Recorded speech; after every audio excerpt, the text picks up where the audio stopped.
il faut que les femmes comprennent que l'homme qui est dans le jeu de sexe est un poison pour sa personne que sa compagne. Eh bien, c'est tellement fort. Absolument, parce que il est un poison. Il est un poison pour lui-même. Le problème qui se pose quand l'homme rentre dans les fidélités, il devient menteur. Il est toujours en train d'imaginer des scènes pour se sortir d'une situation. Pour camoufler sa bêtise. Absolument. Donc, du coup, qu'est-ce que tu veux? L'infidélité, ben, tu ne peux pas ramener ta maîtresse à la maison. Ça va t'écouter ta poche. Ça fait un. Ça va t'écouter ton moral parce que tu n'es pas vrai avec toi-même et avec la personne qui t'a choisi. Ça va te coûter ta spiritualité. Alors que celui qui t'a créé te dit éloigne-toi de ce genre de situation, sinon voici ce que ça peut engendrer. La pauvreté, les mauvaises ondes et la maladie. Clairement.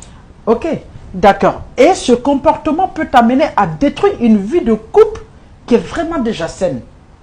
En ce moment, ce dernier devient un problème pour lui-même d'abord. Parce qu'il faut que les hommes sachent qu'autour de l'infidélité, si quelqu'un doit prendre les pots cassés, c'est d'abord eux. C'est vrai, ça va créer des problèmes. Ça peut créer des séparations. Mais cette femme qui a été vraie avec toi, ce Dieu qu'on a, il est juste, Jessica. Oui. Ce Dieu, il est juste.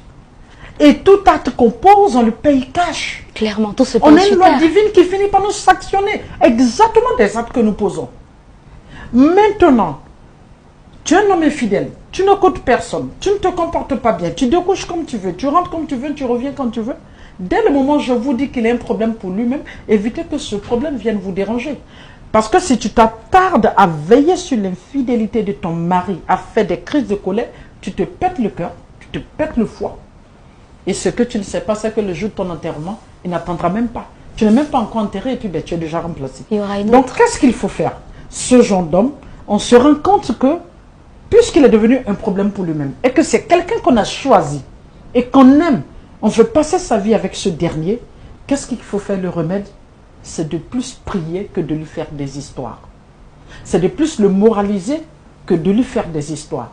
C'est de plus l'amener tout doucement à comprendre que la situation qu'il vit, c'est vrai, aujourd'hui, il se sent roi, il se sent bien, parce qu'il s'amuse avec son sexe, il pense que son cerveau est oxygéné, alors que demain, cette situation peut le mettre dans une situation difficile. Il faut que les hommes comprennent qu'arrivé à un certain moment, si ta bêtise humaine t'amène à être un homme pauvre, ta femme peut te lâcher. Clairement. Ta bêtise humaine t'amène à être malade, ta femme peut te lâcher. Ta bêtise humaine t'amène à ne plus être quelqu'un de recadré, quelqu'un d'équilibré, ta femme peut te lâcher.